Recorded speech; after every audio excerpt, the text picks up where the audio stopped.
Alors salut à tous. Voilà, là je vais parler de la naissance de la France.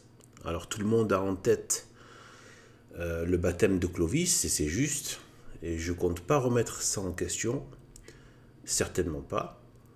Je bénis ce baptême, il y a pas de, et cette naissance de la France. Mais j'estime, après réflexion, je me suis dit qu'en fait, la focale est trop braquée sur le baptême de Clovis. Comme si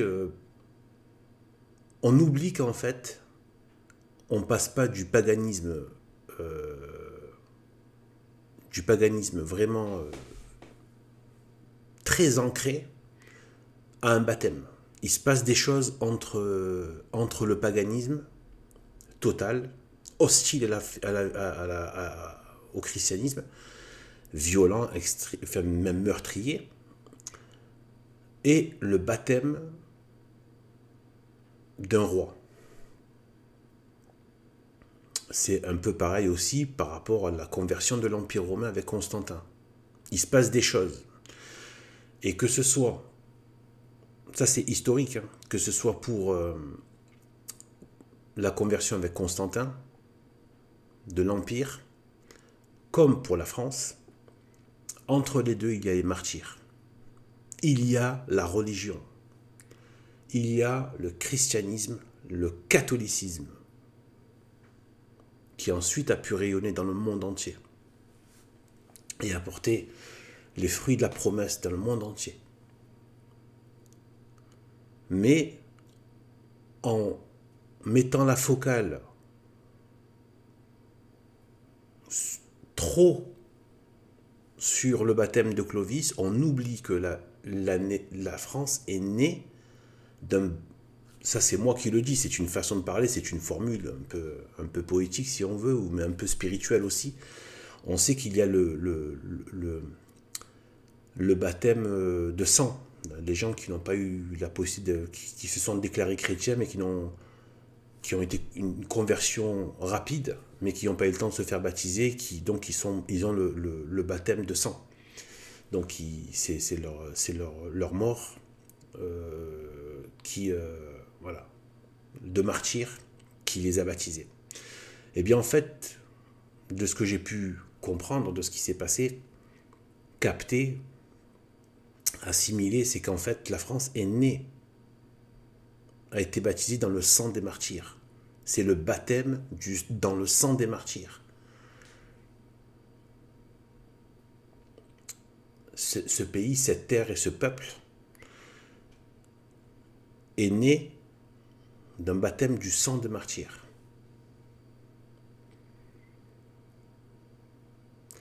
Le baptême de Clovis, moi je le vois comme le couronnement, l'attestation temporelle de ce baptême et donc de cette nouvelle page qui s'ouvre sur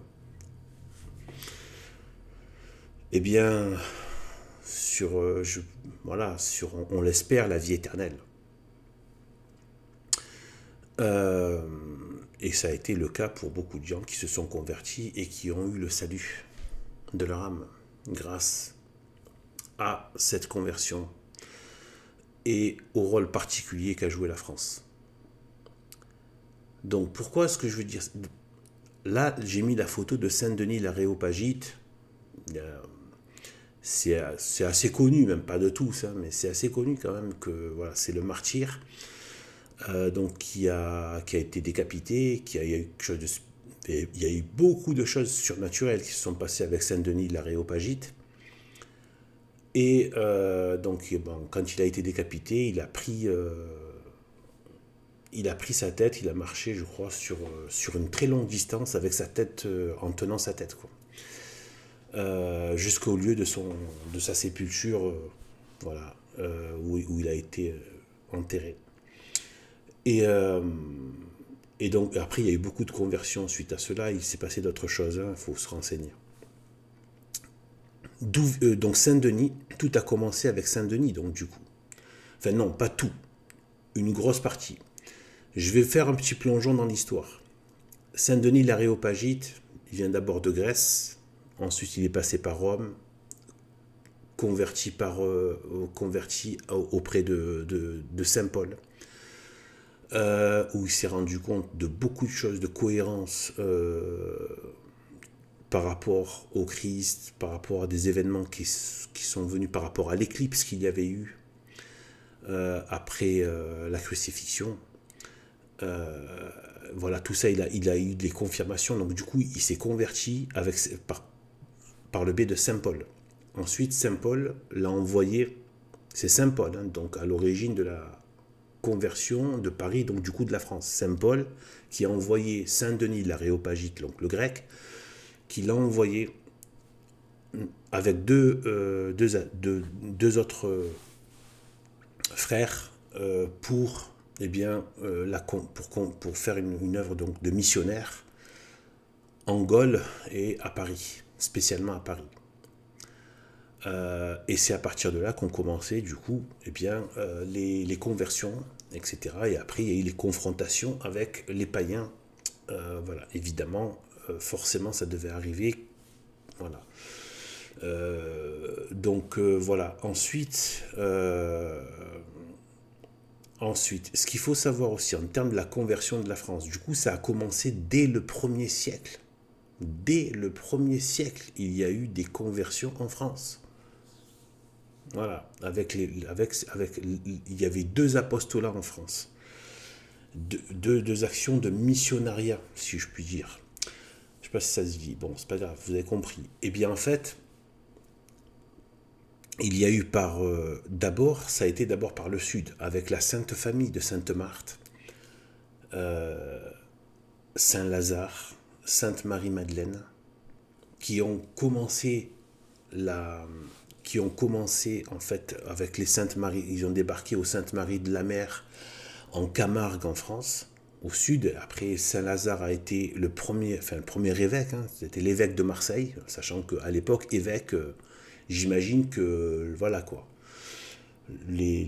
leur temple, c'était une petite piole, quoi, hein, c'était pas une grande cathédrale, hein, mais c'était lui voilà, le premier évêque, quoi, donc de Marseille.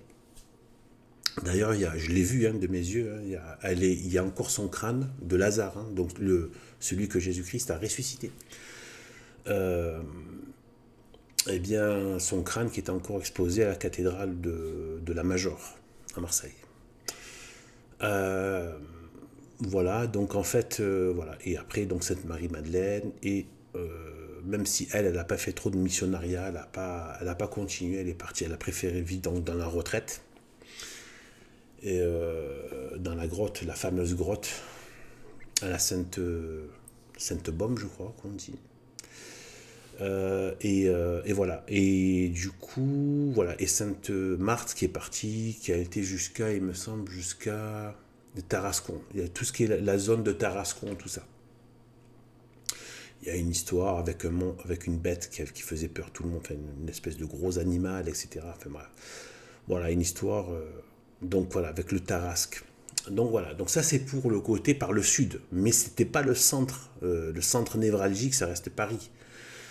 Donc Paris, donc ça a été Saint-Denis l'Aréopagite et avec ses deux associés frères catholiques, donc envoyés par Saint Paul pour accompagner Saint-Denis dans cette mission.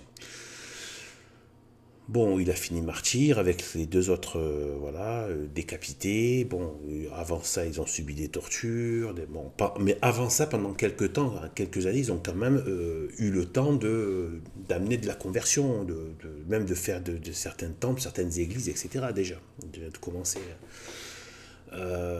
C'est un peu toujours pareil. C'est au début, ils considèrent que c'est une petite secte, voilà, parce qu'ils avaient l'habitude de voir des sectes, etc. Mais quand ça prend de l'ampleur, forcément, ça devient politique, et après, ça fait... Voilà. Et donc, c'est toujours pareil. Dès que le Christ peut commencer à régner, là, ça commence, le système se braque. Donc, tout ce qui se braque à l'idée que le Christ peut régner par son Église, et par un pouvoir civil soumis à cette Église, alors tous ces gens-là sont du mauvais côté. Voilà. Y compris moi, quand j'étais pas dans la vérité catholique, j'étais comme ça. J'étais du mauvais côté. Et donc, en vérité, donc du coup, en fait, la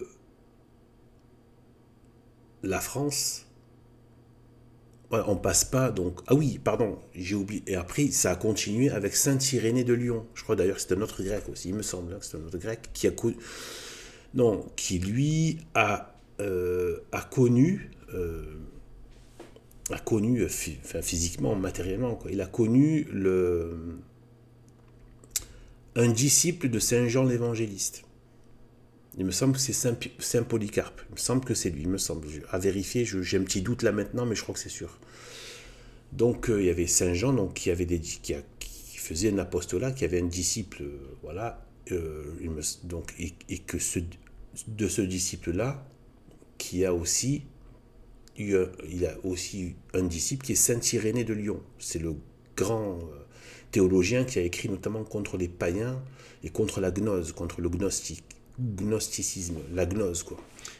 Je n'ai pas lu, j'ai lu que des passages, ça a l'air sublime, c'est des lectures vers lesquelles je dois aller. Je suis comme en fait, il y a souvent rien de nouveau sous le soleil. Je pense qu'il y aurait beaucoup d'arguments à l'intérieur contre beaucoup de dérives de notre temps. Voilà, voilà. Donc ça, c'est... voilà. Donc en fait, il y a eu Saint Irénée de Lyon. Saint Irénée de Lyon, c'est le 2e siècle. On est loin du baptême de Clovis qui a eu lieu à la fin du 5e siècle, quand même. Et même après Constantin. Après Constantin. Après la conversion de l'Empire. Donc la conversion de la Gaule païenne, elle ne s'est pas faite comme ça, elle s'est faite par... Et ah oui, d'ailleurs Saint-Irénée de Lyon, il y a eu énormément de... D'ailleurs, à Lyon, c'est connu, ça. Il y a eu beaucoup de martyrs. Hein. Il y a eu des martyrs et des répressions très, très sauvages hein, sur les chrétiens sur place, à Lyon. Donc, et d'où il a gardé le nom de Saint-Irénée de Lyon. Donc, on a Saint-Irénée, on a Saint-Denis d'Aréopagite, envoyé par Saint-Paul. On a la Sainte Famille, carrément, la famille bien-aimée de Jésus-Christ, qui est venue, qui a été envoyée à la mer en barque. Normalement, ça c'était considéré quasiment comme une peine de mort, mais sans faire couler le sang.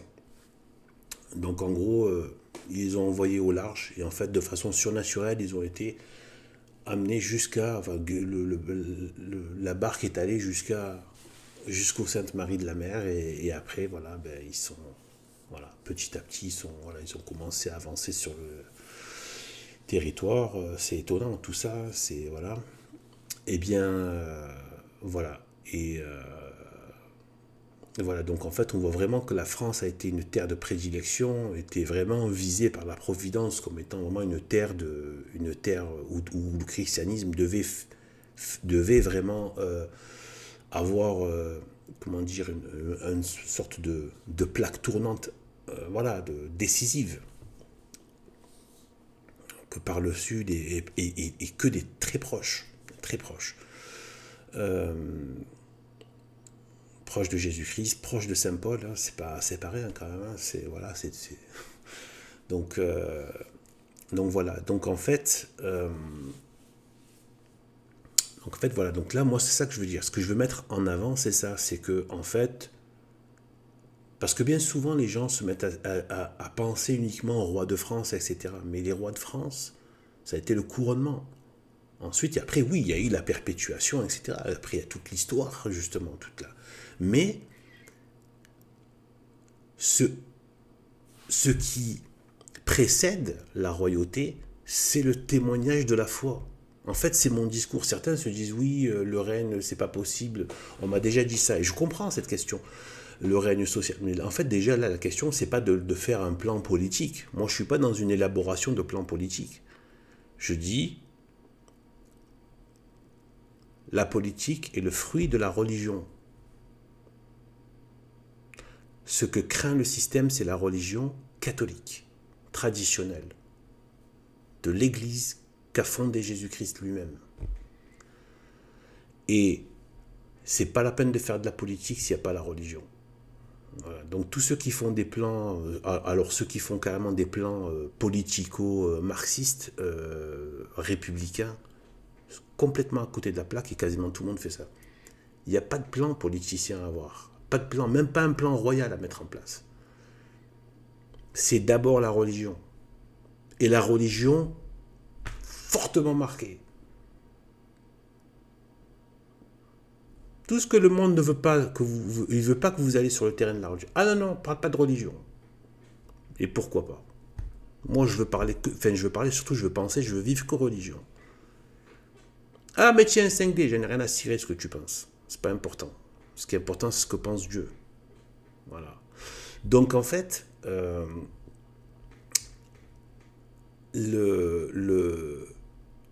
en fait,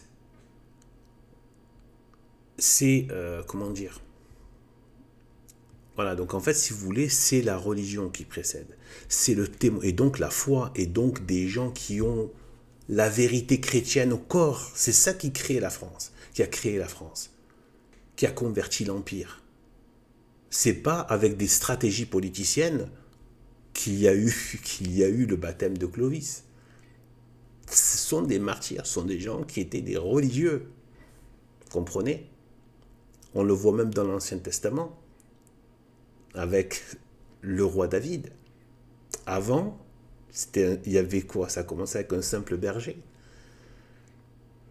qui après a connu l'opulence avec la grâce de Dieu. C'est Abraham. C'était des nomades. C'était pas un grand royaume. C'était même pas un royaume, c'était une tribu. Après, il y avait quelques tribus. C'était Abraham, Isaac, Jacob. Joseph, vendu par ses frères, exilé, embarqué voilà, en Égypte, etc. Il y avait la promesse de la terre, et voilà. Et ensuite, il y a eu donc, Dieu, voilà, a voulu, il y avait l'onction royale. Dieu a voulu qu'il y ait des rois, bien sûr. Mais ça a été d'abord la foi d'Abraham, Isaac, Jacob. C'était des religieux, jusqu'à Moïse, etc. Et ensuite, le couronnement, David, roi. Et pareil, la royauté a tenu tant que la religion a tenu. C'est exactement pareil avec la France. Née de religieux et morte avec la mort de la religion. Donc les gens qui disent ouais, machin et tout, les oppositions, tout ça, certaines pourraient dire ouais, mais toi tu proposes quoi? Mais je propose quoi? Mais de devenir catholique, de vivre, qu'il y ait eu des conversions de masse. C'est la seule chose que craint ce système et toutes ces sociétés occultes. Ils n'ont qu'un seul ennemi, c'est Dieu, le Christ et ses disciples. Et on revient à la Genèse 3,15.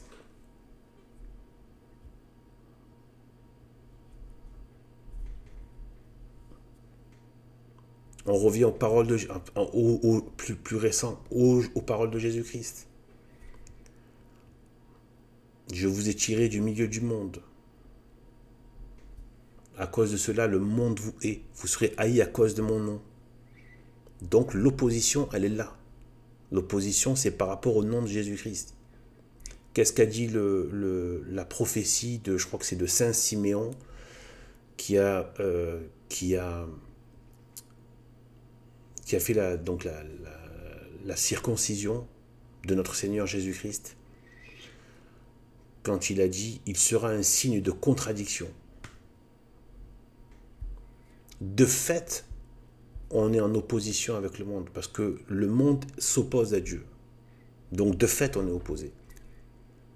Le monde, il ne faut pas oublier que Satan, ça veut dire celui qui s'oppose. Hein. C'est l'adversaire, celui qui s'oppose. C'est l'opposition. C'est l'opposant. Mais nous, on devient des opposants de fait. Parce que, en témoignant de Jésus-Christ, de son enseignement, de sa foi, de son Église catholique traditionnelle. Je ne parle pas du Vatican maudit apostat, là, depuis Vatican II. Je parle de la vraie foi catholique entre Saint-Pierre et Pie XII. Eh bien,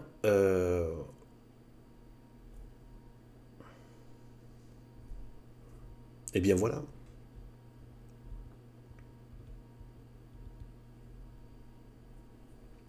Signe de contradiction.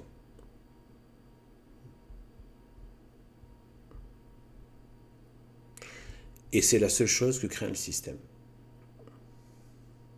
C'est tout. Donc c'est quoi le projet? Le projet, c'est de se catholiciser. C'est tout. S'il n'y a pas ça, eh ben, ce sera la galère. Ce sera la nullité. Et tout finira à l'égout. Tout finira à la poubelle. Tout finira à la ruine.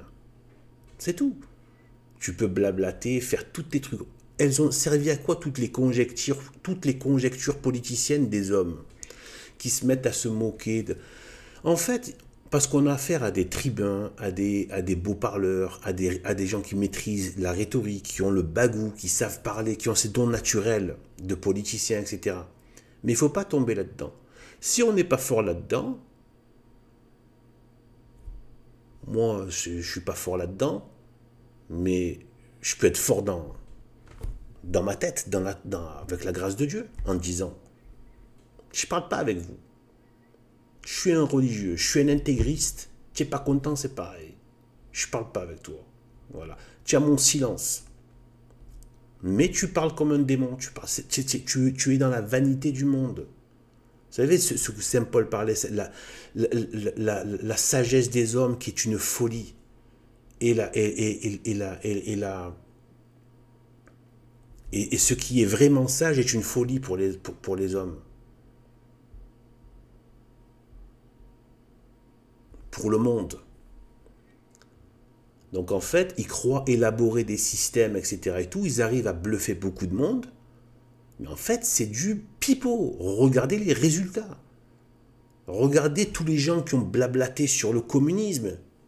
Résultat, société horrible stalinienne, avec les goulags et les millions de morts, et toutes les familles dévastées, détruites, etc. et tout.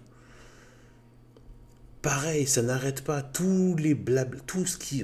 Regardez tous les débats, des machins, ça n'a pas arrêté. Première, Troisième République, le Bronx, les machins, les écrits, les luttes. Non. Ajetez tout ça. Ajetez tout ça. Restez simple. Laisse-les avec leur truc. Nous, on peut les confondre. En restant dans la foi de Jésus-Christ, on peut les confondre parce que on a Dieu avec nous. On s'en fiche de leur bagou, de leur capacité de parler, etc. De leur prétention à maîtriser les machins, les ceci, les cela. On s'en fiche, c'est bien. Tu as fait ton petit numéro là, c'est bon, allez, va manger ton pain au chocolat maintenant. Voilà, c'est tout. C'est bon, tu as fait ton petit numéro de rhétorique là, c'est bon. On le sait que ça va.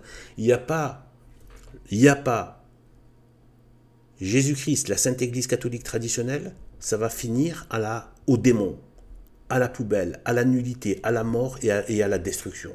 C'est ce qui se passe. Voilà. Voilà. Vous voyez. Regardez tous les blablateurs, les théoriciens gauchistes et tout, voilà. Tu as des gens qui se déguisent en démons à cheveux bleus, quoi. Voilà, c'est ça, en fait.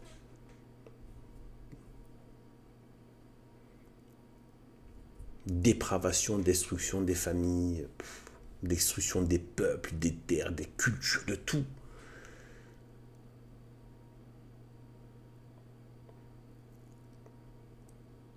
Ah, le système, il a quand même gardé la mangeoire, parce qu'il sait très bien que pour pouvoir mieux pervertir l'âme, il vaut mieux laisser un peu à bouffer du Auchan Carrefour et accéder à trois matos.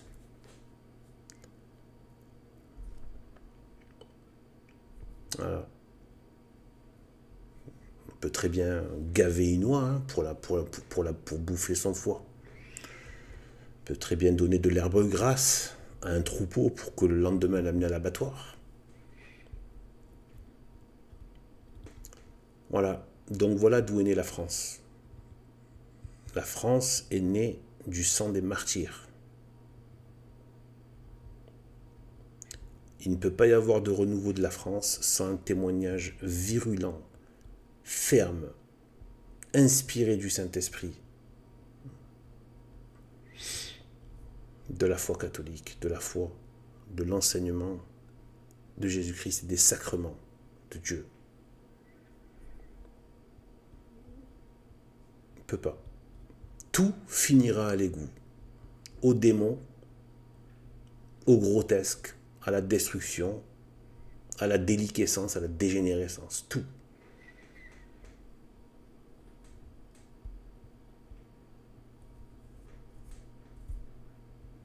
Pas la peine de... Alors ceux qui parlent de politique, trucs politiciens, c'est pire que tout. Ceux qui en sont encore là, c'est tout. S'il y a des conversions de masse, le système va péter un peu. C'est tout. Voilà.